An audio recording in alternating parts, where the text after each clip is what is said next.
नमस्कार दोस्तों, मैं शिवशंकर और हमारे आज के इस वीडियो का विषय है युद्धाभ्यास जीमेक्स और अन्य महत्वपूर्ण युद्धाभ्यास 2020 के दौरान, यानी कि जो भी युद्धाभ्यास हुए हैं और जो जीमेक्स जो अभी चल रहा है 26 सितंबर से और 28 सितंबर तक चलेगा, उसके बारे में हम बात करते हैं।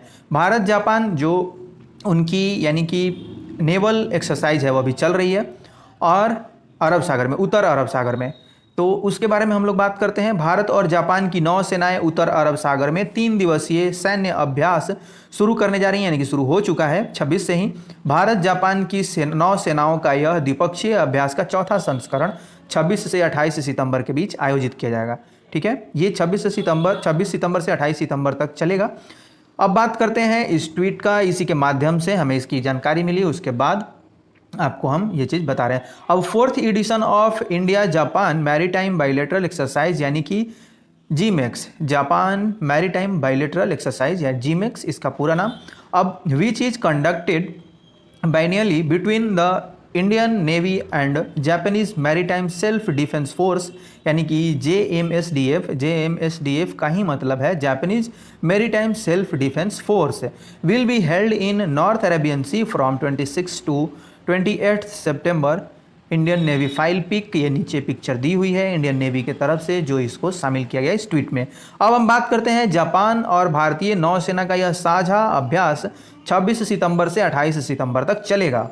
ठीक है, और इसकी शुरुआत कब हुई? इसकी शुरुआत हुई थी 2012 में। ठीक है, जनवरी 2012 में इसकी शुरुआत हुई थी और इसमें विशेष ध्यान रखा जाता है मैरीटाइम सुरक्षा सहयोग का। ठीक है, इस युद्धाभ्यास को हर 2 वर्ष में आयोजित किया जाता है और इसके पहले जो 2018 में जीमेक्स हुआ था वह विशाखापत्तनम में हुआ था। अब इस वर्ष यह इसके चौथे संस्करण का आयोजन हो रहा है। भारत और जापान के बीच पिछले कुछ वर्षों में नौसेना सहयोग में तेजी से इजाफा हुआ है। जीमेक्स में युद्ध संचालन का एक एडवांस लेवल देखने को मिलता है और साथ ही यह एक्सरसाइज दोनों देशों के बीच रिश्तों को भी और मजबूत करती है। अब इसमें हम देखते हैं कि दोनों जो देश हैं वो एक दूसरे को सहयोग करते हैं। दोनों देशों की सरकारें एक सुरक्षित, मुक्त और खास वैश्विक लक्ष्यों को अंतर्राष्ट्रीय नियमों के तहत आगे बढ़ाती हैं, यानी कि हमारा दोस्ताना माहौल जो है वह जापान और भारत का कायम रहे और सारी जो इंटरनेशनल गाइडलाइंस हैं वो भी ना टूटें और उनको भी ध्यान में रखा जाए। इस युद्धाभ्यास के दौरान वेपन फायरिंग, ठीक है, जो वेपन्स होते हैं उनको फायर भी किया जाता है। इसके दौरान आप चेक कर सकते हैं कि हमारे जो हथियार है वो कुंद तो नहीं पड़े।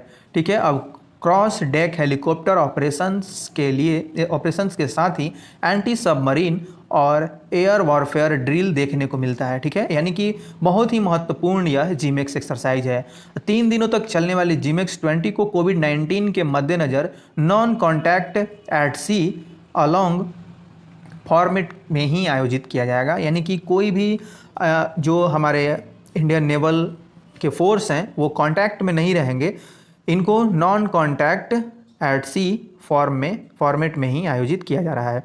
अब बात करते हैं जो अजय वॉरियर 2020 है। अजय वॉरियर 2020 किसके किसके बीच होता है? तो यह 5वां संस्करण था जो कि आयोजित हुआ था भारत और यूनाइटेड किंगडम के बीच। ठीक है, जीमेक्स के साथ साथ और जो आयोजन है यानी कि जो युद्धाभ्यास हैं उनको देख लेते हैं। अजय वॉरियर का ये 5वां संस्करण कहाँ आयोजित हुआ, किसके बीच आयोजित हुआ? तो भारत और यूनाइटेड किंगडम के बीच आयोजित हुआ 13 से 26 फरवरी 2020 के मध्य यूनाइटेड किंगडम के सैलिसबरी मैदान में। इसका उद्देश्य शहरी तथा अर्ध शहरी क्षेत्रों में विद्रोह तथा आतंकवादी क्रियाकलापों के खिलाफ कार्रवाई करना था, मतलब इस सेना के बीच होती है। ठीक है, ये पूरा जो इस युद्ध का संचालन होता है वह सेना के बीच, दोनों सेनाओं के बीच होता है, यूके और इंडिया के। यह अभ्यास 2 साल में एक बार बारी बारी से होता है। ठीक है, 1 साल यूनाइटेड किंगडम में होगा तो 1 साल भारत में होगा। तो अब हम देखेंगे अगला जो एक्सरसाइज होगा वो इंडिया में होगा, क्योंकि सैलिसबरी के मैदान में यूके में ये हो चुका अभी। अब इसमें सैन्य अभ्यास के दौरान आधुनिक हथियार प्रणाली, उपकरण एवं सिमुलेटर प्रशिक्षण की योजना बनाई जाती है। इस अभ्यास के अंतर्गत दोनों देशों की सेनाओं द्वारा आपसी कौशल में वृद्धि करने तथा अनुभवों के आदान प्रदान पर बल दिया जाता है। जो भी अनुभव हैं उनके वो हमें देते हैं और हमारा अनुभव वो हमसे सीखते हैं। इस सैन्य अभ्यास द्वारा भारत और यूनाइटेड किंगडम की सेनाओं के बीच सकारात्मक सैन्य संबंधों को स्थापित करने तथा बढ़ावा देने का प्रयास किया जाता है। अब बात करते हैं कि भारत और बांग्लादेश के बीच संयुक्त सैन्य अभ्यास संप्रीति 2020 के बारे में। इसका आयोजन 3 से 16 फरवरी 2020 तक उमरोई मेघालय में हुआ। ठीक है, संप्रीति का आयोजन कब हुआ? तो यह 3 से 16 फरवरी 2020 तक चला और इसका जो आयोजन हुआ वह उमरोई मेघालय में हुआ। इसका उद्देश्य क्या है? उद्देश्य के बारे में जान लेते हैं। इसका उद्देश्य भारत और बांग्लादेश की सीमाओं के बीच व्यापक स्तर पर अंतर संचालन और सहयोग को बढ़ाना है। यह दोनों देशों के बीच 9वां अभ्यास है। पहला अभ्यास जो हुआ था वह 2009 में किया गया था। यह अभ्यास दोनों देशों की आपसी साझेदारी, मजबूत सैन्य विश्वास और रणनीतिक सहयोग को सुनिश्चित करता है। अब बात करते हैं इंद्रधनुष युद्धाभ्यास 2020 के बारे में। यह भी क्या है? 5वां संस्करण है इसका। और ये किसके किसके बीच होता है? तो ये भारतीय वायुसेना और ब्रिटिश रॉयल एयरफोर्स के बीच होता है। ठीक है, इंद्रधनुष युद्धाभ्यास यह किसके किसके बीच होता है? तो भारतीय वायुसेना और ब्रिटिश रॉयल एयरफोर्स के बीच। और ये क्या है? इसका 5वां संस्करण था और यह 24 फरवरी को आयोजित हुआ। यह मध्य उत्तर प्रदेश के हिंडन वायुसेना स्टेशन पर हुआ था। इस एक्सरसाइज को पूरा कंप्लीट किया गया था। इस संस्करण में base defence and force protection पर जोर दिया जाता है। ठीक है, जो बेस होते हैं उनको डिफेंस कैसे किया जाए और प्रोटेक्शन कैसे किया जाए, फोर्स प्रोटेक्शन, इस पर जोर दिया जाता है। यह युद्धाभ्यास दोनों देशों को अपने अपने देश के प्रतिष्ठानों को आतंकी खतरों से निपटने हेतु मान्य रणनीतियों, यानी कि जो भी मान्य रणनीतियां हैं और युक्ति, यानी कि जो भी उनके पास टेक्नोलॉजीज हैं, इक्विपमेंट्स हैं, उनको साझा करने के लिए मंच प्रदान करता है। अब जो और एक्सरसाइज हैं वो होते हैं हमारे और ब्रिटेन के बीच में। वो कौन कौन से हैं? अजय वॉरियर होते हैं। अजय वॉरियर होता है, यह सैन्य अभ्यास है। और कोंकण होता है, यह नौसेना का अभ्यास है। ठीक है, अब हम बात करते हैं अभ्यास मिलन 2020। अभ्यास मिलन 2020 के बारे में। मिलन 2020 को कोरोना वायरस के लगातार बढ़ते मामलों को देखते हुए भारतीय नौसेना ने बहुराष्ट्र मेगा नौसैनिक ये जो युद्धाभ्यास होता है उसको टाल दिया है। इसका उद्देश्य मित्र राष्ट्रों की नौसेनाओं के बीच व्यावसायिक संपर्कों को बढ़ाना एवं समुद्री क्षेत्र में एक दूसरे की शक्तियों तथा सर्वश्रेष्ठ प्रचालनों से ज्ञान प्राप्त करना, जो सर्वश्रेष्ठ प्रचलन है उनसे ज्ञान प्राप्त करना मुख्य बिंदु क्या है इसका। मिलन एक द्विवार्षिक बहुपक्षीय नौसेना अभ्यास का श्रृंखला है जिसकी शुरुआत 1995 में की गई थी। वर्ष 1995 के बाद से अब तक नौसेना ने विदेशी नौसेनाओं के बीच मैत्रीपूर्ण पेशेवर बातचीत को बढ़ाने और एक दूसरे के सर्वोत्तम तरीके को सीखने के लिए समुद्र पार तालमेल के विषय के साथ मिलन अभ्यास का 10वां संस्करण आयोजित किए हैं। ठीक है, वर्ष 2018 तक इसका आयोजन अंडमान एवं निकोबार में किया गया, परंतु अभ्यास की बढ़ती संभावना और जटिलता के कारण पहली बार इसका आयोजन विशाखापत्तनम में किया जाना था। इस अभ्यास में दक्षिण एशिया ये पूरा जो है वो, इसमें बहुत सारे देश शामिल होते हैं। जो मिलन जो युद्धाभ्यास है इसमें बहुत सारे देश शामिल होते हैं। तो इसमें अब देखें कि कौन कौन से देश जो हैं वो शामिल होते हैं। दक्षिण एशिया, दक्षिण पूर्व एशिया, अफ्रीका और यूरोप के ऐसे 41 देशों को आमंत्रित किया गया था जिनके साथ भारत के सैन्य संबंध है। यानी आप समझ सकते हैं कि ये जो युद्धाभ्यास है यह कितना इम्पोर्टेंट था।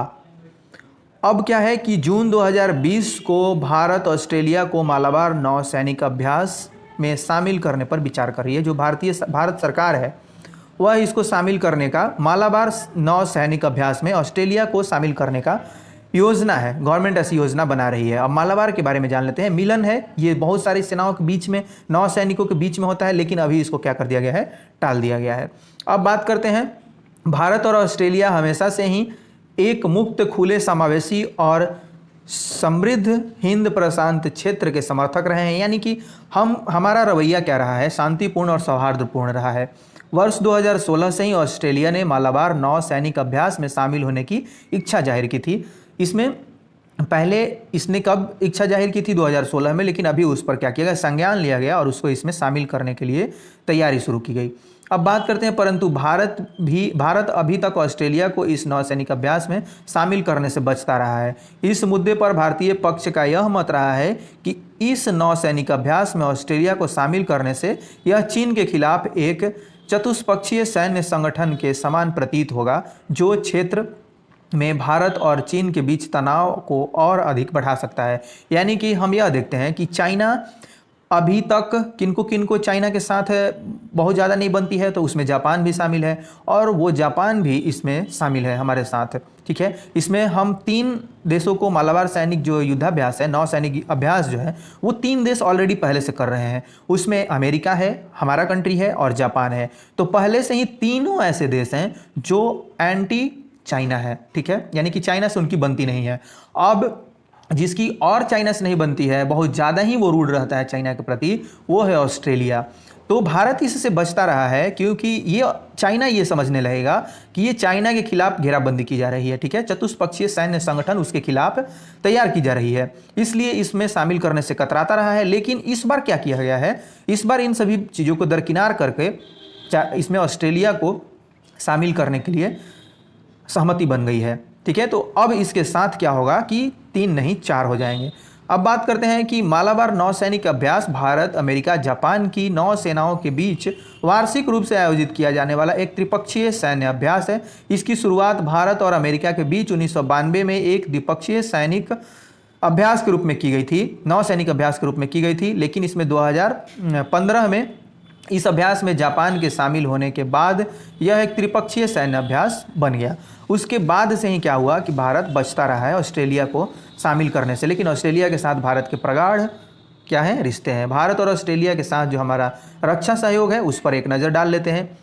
ऑस्ट्रेलियाई उच्चायुक्त के अनुसार मालाबार नौसैनिक अभ्यास के संदर्भ में अंतिम निर्णय लेने का अधिकार समूह सदस्यों को ही है, परंतु ऑस्ट्रेलिया के लिए इस समूह में शामिल होना प्रसन्नता की बात होगी। जो उच्चायुक्त हैं उसके ऑस्ट्रेलिया के, उन्होंने ऐसा बोला है। अब पिछले 6 वर्षों में भारत और ऑस्ट्रेलिया के बीच द्विपक्षीय सैन्य सहयोग में 4 गुना वृद्धि हुई है, यानी कि जब से ये गवर्नमेंट आई है तब से कुछ ज़्यादा ही।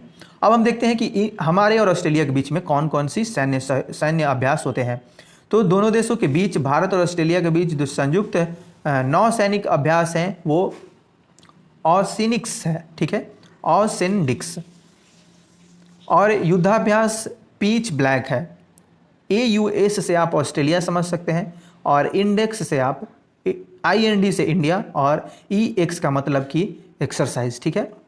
और युद्धाभ्यास कौन सा है, पीच ब्लैक।